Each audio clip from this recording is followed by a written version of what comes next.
ഇത് നമ്മുടെ ചക്കച്ചുളയിൽ നിന്ന് എടുക്കുന്ന ചക്കക്കുരു.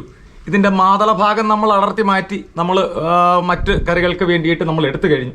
അത് കഴിഞ്ഞ് മിച്ചം വരുന്നൊരു സാധനമാണ് അകത്തെ ഈ ചക്കക്കുരു എന്ന് പറയുന്ന ഈ ഒരു സാധനം. ഈ ചക്കക്കുരുവിൻ്റെ പുറത്തൊരു ആവരണമുണ്ട്. അതിന് ചക്കപ്പാട എന്നാണ് ഞങ്ങളുടെ നാട്ടിൽ പറയുന്നത്. നിങ്ങളുടെ നാട്ടിൽ എന്താണ് പറയുന്നതെന്ന് അറിയില്ല. ഈ ചക്കപ്പാട കൊണ്ട് നമുക്ക് തോരൻ വയ്ക്കാം, പല കറികൾ വയ്ക്കാം. അതൊക്കെ കൂടാതെ തന്നെ നമുക്കൊരു സ്പെഷ്യൽ ഐറ്റം ഈ ചക്കപ്പാട കൊണ്ട് ഉണ്ടാക്കി നോക്കിയാലോ? ഹായ് ഫ്രണ്ട്സ്, എല്ലാവർക്കും നമസ്കാരം. പുതിയൊരു വീഡിയോയിലേക്ക് എല്ലാവർക്കും സ്വാഗതം. പുതിയ കാര്യമൊന്നുമല്ല, പഴയ കാര്യമാണെങ്കിലും ആ പഴയ കാര്യത്തിലൊരു പുതുമയുണ്ടോ എന്നുള്ളൊരു സംശയം, അത് നിങ്ങൾ കണ്ടു കഴിഞ്ഞതിന് ശേഷം മാത്രം അതിൻ്റെ അഭിപ്രായം പറയും. നല്ല മൂപ്പെത്തിയ ചക്കയുടെ കുരുക്കളുടെ മുകളിലുള്ള പാടയാണ് നമുക്ക് ആവശ്യം. അല്ലാതെ വിളയാത്തതിൻ്റെ അല്ല, നല്ല വിളഞ്ഞ് മുഴുപ്പെത്തിയ ചക്കയുടെ പാടയാണ് നമ്മൾ ഉരിയാൻ പോകുന്നത്. അപ്പോൾ നമ്മൾ ഈ ചക്കയുടെ പാട ഇങ്ങനെയാണ് ഇരിയുന്നത്.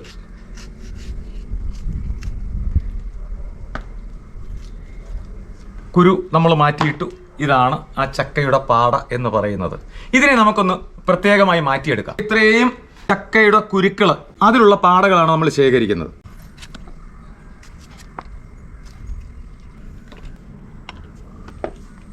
ഈ കുരുക്കൾ നമ്മൾ പ്രത്യേകം സൂക്ഷിക്കുകയാണ്. ഇതുകൊണ്ട് ഒരുപാട് കാര്യങ്ങളുണ്ട് നമുക്ക് ചെയ്യാൻ. ഒരുപാട് കറികൾ വയ്ക്കാൻ നമുക്ക് പറ്റും. അതുകൊണ്ട് അത് നമ്മൾ പ്രത്യേകമായി മാറ്റി സൂക്ഷിക്കുകയാണ്. അപ്പോൾ ഇങ്ങനെയാണ് പാടകൾ നമ്മൾ നീക്കം ചെയ്തെടുക്കുമ്പോൾ, ഇങ്ങനെയാണ് ആ പാടകൾ നീക്കം ചെയ്തെടുക്കുന്നത്. ഇനി ഈ പാടകൾ കൊണ്ട് നമുക്ക് എന്ത് ചെയ്യാൻ കഴിയുമെന്നുള്ളത് നോക്കാം. ഈ പാടകളെ നമ്മൾ ആദ്യം ചെറുതായി ഒന്ന് വാട്ടിയെടുക്കാൻ പോവുകയാണ് അടുത്ത പരിപാടിക്ക് വേണ്ടിയിട്ട്. ഇനി ഇതിനകത്തേക്ക് കുറച്ച് ഉപ്പിൻ്റെ നീര് അതൊന്ന് തളിച്ചു കൊടുക്കുക. ഉപ്പ് ഒരുപാട് ആവശ്യമില്ല, കാരണം ഇതിന് വളരെ കനം കുറഞ്ഞൊരു സാധനമാണ് എന്നുള്ളത് കൊണ്ട് വളരെ കുറച്ച് ഉപ്പ് മതി. ആ ഉപ്പിൻ്റെ അംശങ്ങൾ എല്ലാ പാടകളിലും എത്തത്തക്ക രീതിയിൽ നമ്മൾ വെറുതെ ഒന്ന് ഇളക്കി കൊടുക്കുക. ഇനി നമുക്കിതിനെ ചെറുതായൊന്ന് ചൂടാക്കി വാട്ടിയെടുക്കണം. ചെറിയ ഫ്ലെയിമിൽ നമ്മളതിനെ ഒന്ന് ചൂടാക്കിയെടുക്കുക. ഏകദേശം അത് വാടിക്കഴിഞ്ഞു. ഇനി ഈ സാധനം ഒരു ദിവസം നന്നായി നമുക്ക് വെയിൽ കൊണ്ടൊന്ന് ഉണങ്ങി കിട്ടിയാൽ അടിപൊളിയാവും. അപ്പോൾ നമ്മളിതിനെ തട്ടിയിട്ടിട്ട് നന്നായി നിരത്തി കൊടുക്കണം. ഇനി ഒരു ദിവസത്തെ ഉണക്ക് കൊണ്ട് ഇത് നന്നായി ഉണങ്ങി കിട്ടും. ഇത് ഉണങ്ങി എടുത്തതിന് ശേഷം ഇത് എന്താകുമെന്ന് നമുക്ക് നോക്കണമല്ലോ. വീണ്ടും ഉണക്കി എടുത്തപ്പോൾ ഇത്രയും സാധനം മാത്രമേ നമുക്ക് കിട്ടിയുള്ളൂ. ഇത് വറക്കാൻ പോവുകയാണ്. വളരെ കനം കുറഞ്ഞൊരു സാധനമായതുകൊണ്ട് ഇത് കരിഞ്ഞു പോകാനുള്ള സാധ്യതയുണ്ട്. അതുകൊണ്ട് ചെറിയ ചൂടിലാക്കിയിട്ട് നമ്മളിതിനെ ചൂടാക്കിയെടുക്കുക.